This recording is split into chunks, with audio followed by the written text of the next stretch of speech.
This is an extension and expansion of a talk that I gave at St. Pius X Parish in preparation for the 2020 election. And it's on money, labor, fiscal and economic policy, looking at the church and our conscience and the platforms of the two parties. Much of the economic troubles that we face today and the response that the establishment characters are showing reminds me of the story of the prisoner who, having murdered both of his parents, pleaded for mercy from the judge because he was an orphan. Let me show you what I mean. If you look at this graph of U.S. fertility rates between 1950 and 2020, you see that contraception and abortion and the like have disabled many families, but in the process have also wrecked the labor market, destroyed the intergenerational covenant that is Social Security Medicare, and it made us import labor and export jobs and industries to an enemy country. And that's on both parties. When I was on the finance faculty at UTSA, I wrote and published a paper that has gotten some national attention over the years. The title is Contracepting Social Security, and it shows graphs proving that we had to increase fertility rates or Social Security would go bankrupt. With adequate fertility, it could have gone on forever. If you look here, you can see that if we had maintained our fertility at the level we had in the 50s and 60s of the last century, we wouldn't have a problem with Social Security now. You can find this in the July-August 1996 issue of Culture Wars, and it's also on the EWTN website.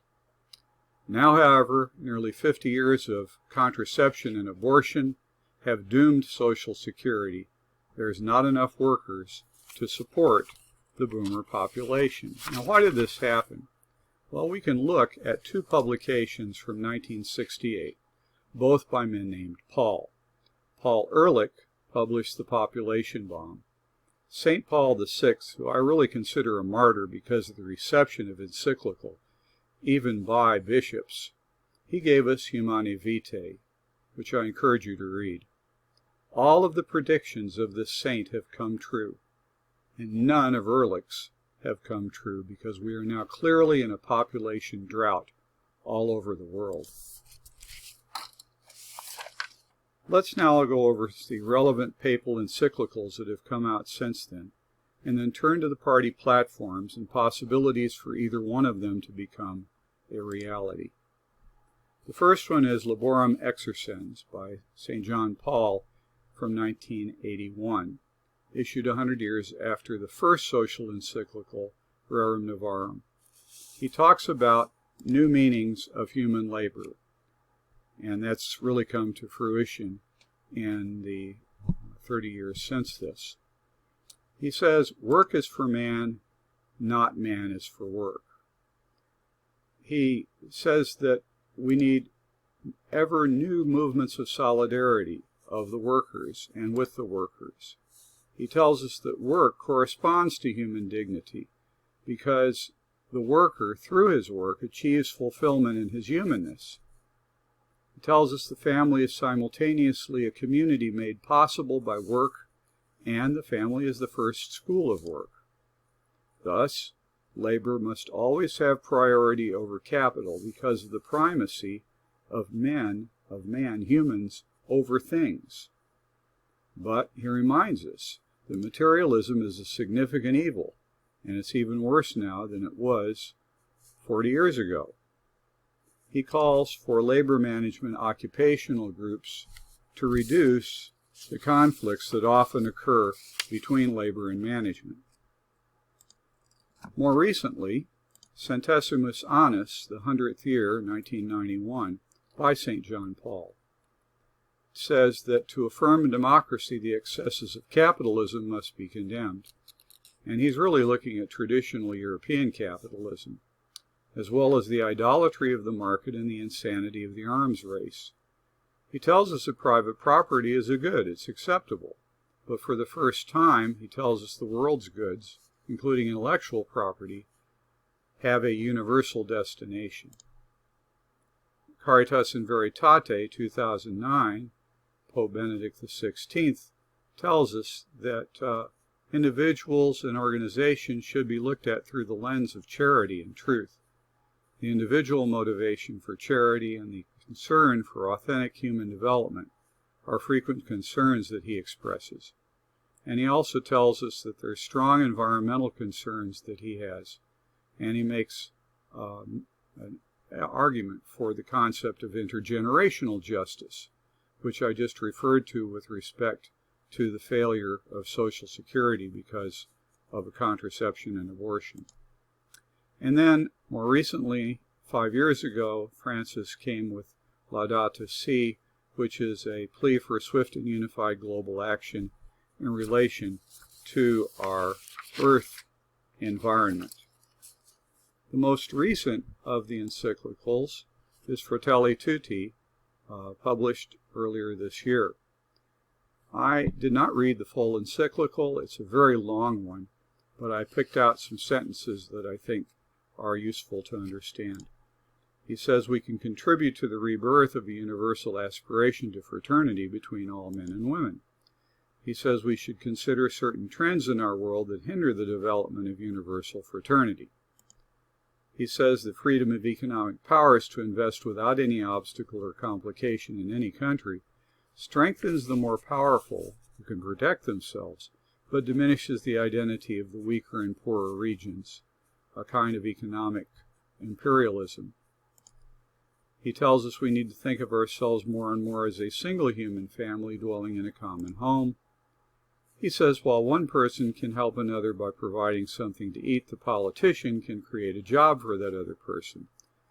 And he says in so doing practices a lofty form of charity. I take exception to this to the extent that the politician might be able to tax individuals and companies or borrow money, but the contractor who takes care of the project concerned, he's the one who hires the person who gives the jobs. And he says we need the importance of the principle of subsidiarity, which we first learned really in an encyclical from Pius XI. And he says it's inseparable from the principle of solidarity. We need to remember the principle of subsidiarity tells us that the solutions to problems need to be taken up by the family or the unit of organization closest to the problem. So if there are potholes in the street that are tearing up your tires, you call the village or city maintenance department, not the governor's office or your congressman. Unfortunately, that's a principle that Americans have gotten used to ignoring for, well, really about 100 years. Now we can look at the platforms of the two political parties, Fiscal and Economic, and I'll let you read them for yourself.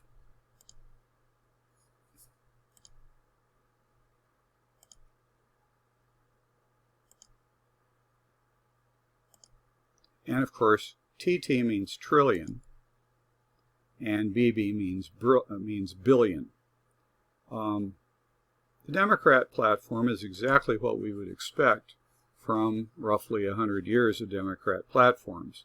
Increase taxes, increase federal government spending to solve problems. Their intention to only tax the rich to make this happen is risible. I suspect that instead of increasing taxes on taxpayers earning $400,000 or more, they're really targeting people with that net worth, and that's the middle class. The Republican platform. It's exactly what we saw in Trump's first 4 years, but with $2 trillion of infrastructure, probably in the way of state grants. Probably less expenditure than the Democrats intend, but still we really haven't solved the real problem. So let's talk about the real problem here. And it's avoided, really, in both platforms. National debt, as of a few days ago, October 15th, is $27.053 trillion. It's $27,000 billion. And it's gone up a little bit even since that day. The interest payable on this debt this year is $530 billion, over $500 billion. And if you look carefully at this, the interest rate, the average interest rate on these T-bonds is 1.98%, less than 2%. Now, the Federal Reserve has facilitated this low interest rate and this $3 trillion increase in the national debt in 1 year by printing money. And if you want to know, well, why are the markets doing so well? Dow Jones, all of these markets are near their records.